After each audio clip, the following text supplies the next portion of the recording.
News 18 প্রাইমে আরো একবার আপনাদের স্বাগত। নিউজ 18 প্রাইমে শুরুতেই একটা আজব কাণ্ড আপনাদের দেখাবো।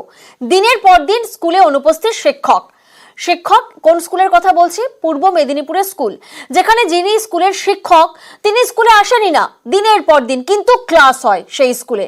কিভাবে ক্লাস হয় প্রশ্নটা উঠছে।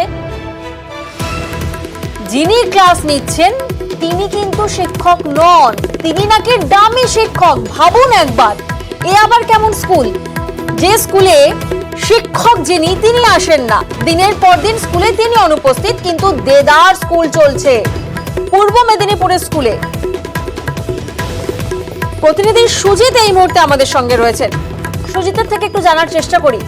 সুজিত, শিক্ষক তো আসছেন না, দিনের পর দিন স্কুল হচ্ছে, ডামি শিক্ষক ক্লাস নিচ্ছেন, কিভাবে সম্ভব?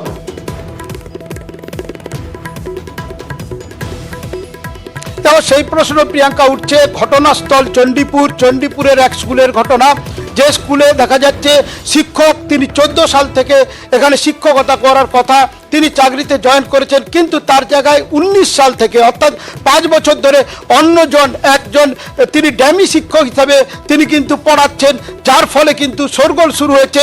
ডিআই ইতিমধ্যে শোকজ করেছেন ঘটনা জানাজানির পর, কিন্তু এতদিন কেন তিনি জানেননি, নজরদারি কেন এতদিন ছিল না, সেই প্রশ্ন কিন্তু সামনে উঠে আসছে এবং তা নিয়ে প্রিয়াঙ্কা রীতিমতো হইচই শুরু হয়েছে। ইতিমধ্যেই জেলা প্রশাসন শোকজ করার পর এই ঘটনা নিয়ে কিন্তু যে একটা শোরগোল শুরু হয়েছে, সেখানে কিন্তু রাজনৈতিক চাপানুতোড় শুরু হয়েছে এবং বিষয়টি নিয়ে যে প্রশ্ন সামনে উঠে আসছে সেখানে নজরদারি নিয়েই কিন্তু প্রশ্ন উঠছে এবং সেই নজরদারি নিয়েই কিন্তু প্রশ্ন উঠেছে চণ্ডীপুরের ঘটনা, চণ্ডীপুরের স্কুলের ঘটনা।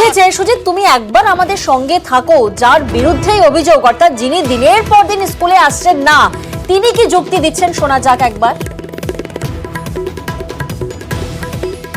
না, অভিযোগ সম্পূর্ণ ভিত্তিহীন। সে তো আমার খাতা বলবে, রেকর্ড বলবে, এবং আমি প্রতিনিয়ত ক্লাস করি। জেলা পরিষদের মেম্বার হিসাবে আমি 2023 সাল থেকে, তার আগে তো নয়। জুলাই 1 তারিখ থেকে হঠাৎ অসুস্থতা হওয়ার জন্য দিতে পারিনি। আমি বাই ফোনে বলে দিয়েছিলাম যে আমি অনুপস্থিত থাকবো, আমি আসতে পারছি না।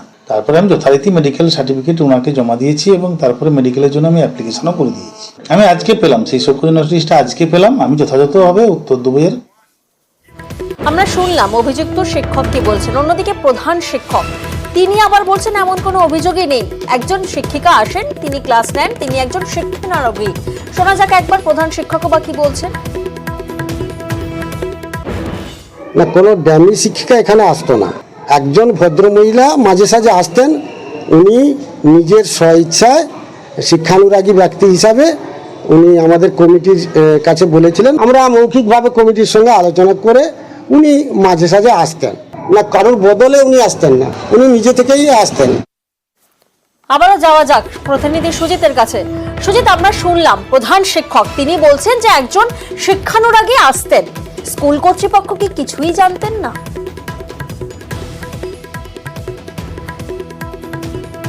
সব জেনে শুনে, এটাই অভিযোগ এবং এটা প্রমাণিত, কারণ তিনি জানেন যে এটা বোঝা যাচ্ছে তিনিও সাফাই দিচ্ছেন, অর্থাৎ কিনা জেনে শুনে স্কুল কর্তৃপক্ষ এই ঘটনা ঘটিয়েছে, যে ঘটনা নিয়ে রীতিমতো শোরগোল শুরু হয়েছে। শুধু পূর্ব মেদিনীপুর জেলা নয়, রাজ্যের শিক্ষা দপ্তরও কিন্তু বিষয়টি হস্তক্ষেপ করেছে বলে জানা যাচ্ছে। জেলা প্রশাসন শোকজ করেছে ওই অভিযুক্ত শিক্ষককে, কিন্তু আড়াল করার চেষ্টা করছে স্কুল কর্তৃপক্ষ। এটা নিয়েই কিন্তু যা কিছু সমালোচনা, যা কিছু কিন্তু বলা যায় কথা উঠেছে, রাজনৈতিক চাপানুতোড় চলছেই, কিন্তু তা নিয়ে তো আর এই সমস্যা চাপা যাবে না বা সমস্যা বলা যায় যে ধামা চাপা দেওয়া যাবে। কিন্তু গোটা ঘটনা নিয়ে যে প্রশ্ন সামনে আসছে যে এতদিন, মাস নয় বছর এভাবে একজন শিক্ষক তিনি স্কুলে আসছেন না, তার জায়গায় পড়াচ্ছেন কে না অন্য এক ড্যামি শিক্ষক, এবং সেটাকে কিন্তু সাফাই গাইছেন তার হয়ে স্কুল কর্তৃপক্ষ। এটা একটা রীতিমতো বলা যায় যে ঘটনা, তা নিয়ে যথেষ্টই চিন্তার বিষয়। অভিভাবক, স্থানীয় বাসিন্দা তারাও বলছেন এতদিন কেন লক্ষ্য পড়ল না, বা কিসের প্রভাব, যে প্রভাবে একেবারে সুজিত সেই প্রশ্নটাই তো উঠছে। অন্যদিকে অভিযুক্ত শিক্ষককে শোকজ করেছেন স্কুল ইন্সপেক্টর। অ্যাকশন বলতে আমাদের এসআই সাহেব সেখানে এনকোয়ারি করে একটা রিপোর্ট উনি পাঠিয়েছিলেন, সেই রিপোর্টের পরিপ্রেক্ষিতে আমি একটা শোকজ নোটিশ পাঠিয়েছি। হেড টিচারের থ্রু দিয়ে সেই কনসার্ন টিচারকে সেটা আসুক, এলে তারপরে আমরা আমাদের আইনানুগ ব্যবস্থা নেব। আর এই ডামি শিক্ষকের আজব ঘটনা প্রকাশ্যে আসার পরেই শুরু হয়েছে রাজনৈতিক চাপানুতর। স্বপনবাবু একটি উদাহরণ মাত্র। জেলা পরিষদের তিনি নেতা, তৃণমূলের পাবর নেতা এই চণ্ডীপুর এলাকার। তিনি একজন কাউকে রেখে দেবেন, এটাই স্বাভাবিক ঘটনা। কেউ জানে না, তাদের অনুমোদন নেই, এটা অবাস্তব ঘটনা। বিগত কয়েক বছর স্কুলেই যান না, অ্যাটেন্ডেন্স দেওয়ার জন্য 2 মাস 3 মাসে একবার যান। কেউ কেউ রেখেছেন নাকি একজন কাউকে প্রক্সি কোনো টিচার, যে একজন কেউ দেখভাল করবে উনার হয়ে। নানান কাজে নাকি ব্যস্ত থাকেন, তাই শিক্ষকতার পেশায় তিনি সময় দিতে পারেন না। অভিভাবকরা যদি সতর্ক হতো তাহলে এ ধরনের ঘটনা ঘটতো না। বর্তমান তিনি জেলা পরিষদ সদস্য বটে, দায়িত্বশীল ব্যক্তি হিসেবে তার যে পেশা সেটা তিনি দায়িত্বশীলতার সহিত পালন করছেন।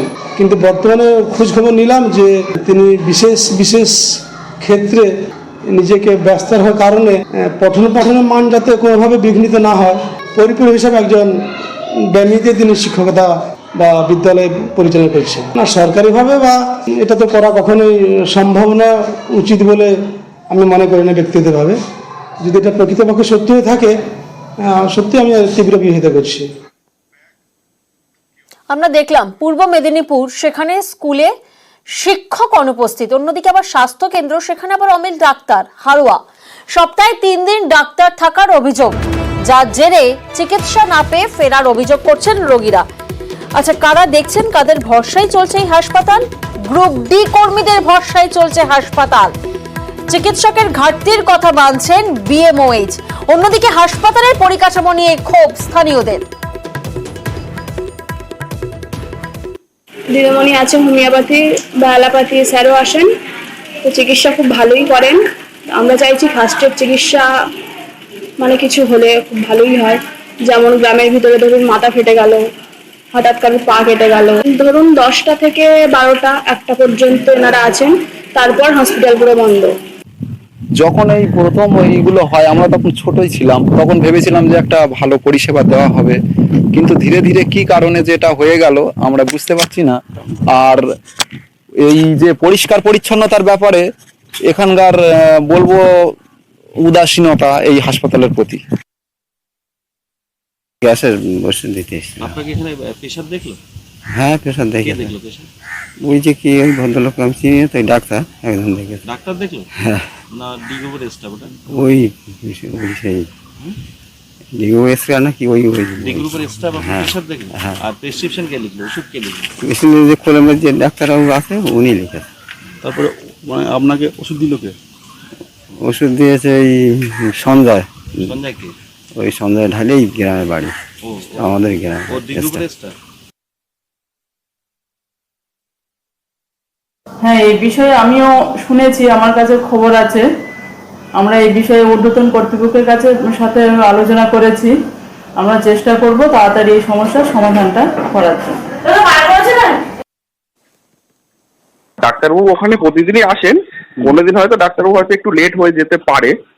আর ওটা তো নন বেডেড পিএসসি, মানে ওখানে শুধু ওপিডি চলে। বর্ষাকালে জঙ্গল বাড়ছে, আমরা বারবারই পরিষ্কার করাচ্ছি, পঞ্চায়েতে ভিভিডি টিমের সাথে কথা বলেছি, আর আমরা চেষ্টা করছি ওখানে আরো ভালো পরিষেবা দেওয়ার জন্য। এবং একজন গ্রুপ ডি কর্মী নাকি ওখানে পেশেন্ট দেখতে এরকম একটা অভিযোগ উঠছে।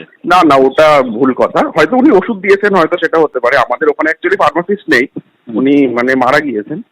সেই হিসাবে হয়তো ওষুধ দিলেও দিতে পারেন, হয়তো ডাক্তারবাবু যেটা প্রেসক্রিপশন দিয়েছেন সেটা সেই অনুযায়ী হয়তো ওষুধ দিয়েছেন উনি, সেটা হতে পারে।